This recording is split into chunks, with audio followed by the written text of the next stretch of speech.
Welcome to Digital Shoptalk. This is my first episode back in a couple. We've had a couple people step in for me. Tom Lynch last week, Nick Neals the week before that. I shaved the beard. It's summertime. We missed you. I know. But actually, I don't want to spend a whole lot of time talking about myself. Some big news in the world of agencies, frankly, our world, in terms of kickbacks, compensation. Drop some knowledge on us. Yeah, so the ANA, which is a big agency that really represents the brand side, has hinted at releasing a report that would be shedding light on the fact that agencies and publishers are kind of skimming off the top. The 4As has come back out and said, prove it. Right. Kind of the two big holding companies are like, what you talking about? Yep. You can't just go saying these things, and it's kind of cast a little bit of interesting light on the agency media publishing world right now. Yep. I think that if you kind of peel the onion back a little bit and really understand what's going on, I'm fairly confident these practices are happening in the marketplace, and part of the reason is because there has been such a commoditization of media buying that it's very hard to make money in that space anymore. Sure.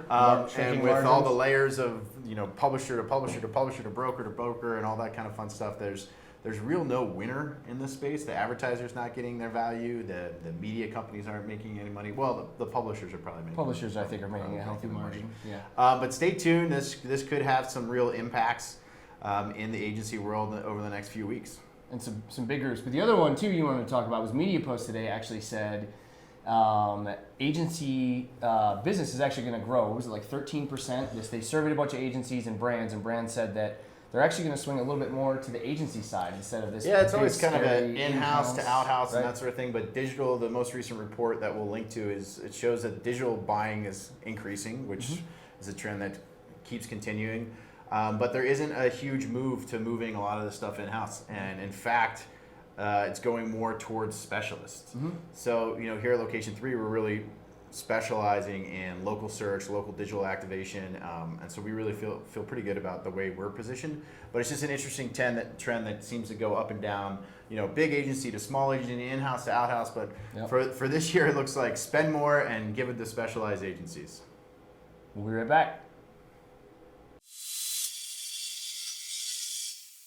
All right, welcome back. This week in the toolkit, voice search. Some big news around voice search, particularly. I know we spoke about Google I/O in last episode with Tom. Voice search was a big piece of this between Amazon Echo, Google Home, and even on mobile phones. Right, voice search is growing incredibly, so much so that they're starting to incorporate this data in Google Analytics, or pushing to. Google Search Console, yeah. Yes. So you'll be able to pretty soon see how many people got to your site by using voice search. So all those applications that you talked about, actually after this article came out, I decided to just use voice search for a day and drive around, and I said take me to the best happy hour. Nice. And then I said take me to the closest gas station, and it immediately rerouted me, and so I started following directions without paying attention and ended up on not where I wanted to go. But it's definitely happened. So Google Search Console, which if you're not aware is great for webmasters and people involved in SEO to understand where traffic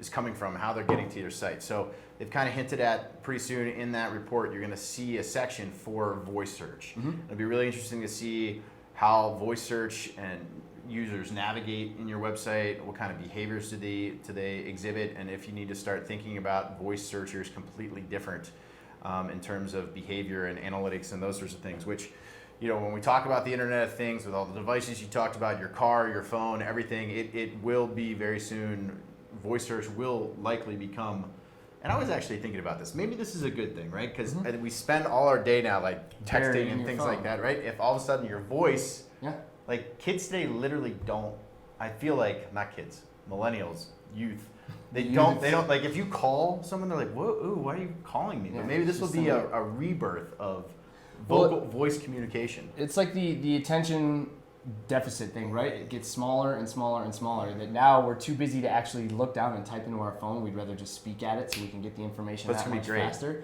The one thing I did notice though in Search Console, particularly in search engine land, they say that what they're trying to parse through is that it sounds like voice searches, the actual terms are very, very big on the long tail. So to try to parse through all that data and get trending data across multiple variations, that's what's going to be interesting to see how they start classifying or bucketing some of these searches that are related. But either way, as people want something that much faster, even if it's like a couple milliseconds, voice search is certainly going to grow that much more. I think the near me searches will probably dovetail even more so with this, particularly in local. It's here. So it is Internet here. Of everything. Google's going to know everything you're doing in your home at every moment if they don't already. And folks like also, Amazon, I heard that when you do a voice search, they're recording it and saving it separately. So they can get what you're watching on TV. Right. They're listening. Everyone's listening. Dog is barking. If someone's yelling at you, everybody is listening. So we'll see what happens.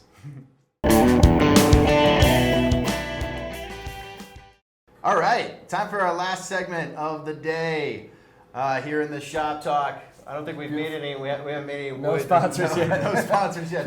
Plenty of sponsorship space available. Anyway, in the upvote, something cool that's happening in our world, Josh.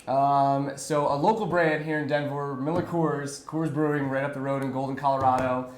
They partner with 72 and Sunny, this creative agency out of LA. We think about advertising and how content's changing and becoming more user-centric. Long story short, they've created some pretty awesome ads that are kind of this virtual reality all-encompassing, right? With the end game being enjoy a refreshing Coors Light when you're done. So there's a whitewater rafting or kayaking guy. I think another one is a mountain bike, but essentially someone who's kind of participating in these activities as they kind of market to... Are they really participating? Yeah, it's kind of a full 360. Well, just here, watch it here. What do they really do?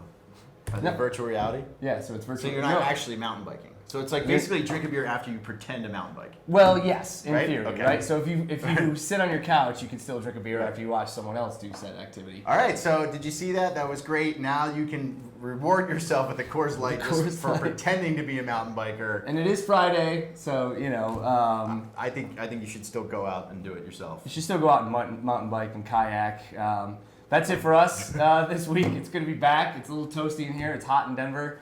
But summer's here, and we're pleased. So maybe we'll do poolside next week. Poolside. Oh, no, we got a special guest for the next one coming up. Yes. Thanks, everybody. Have a good one. Peace.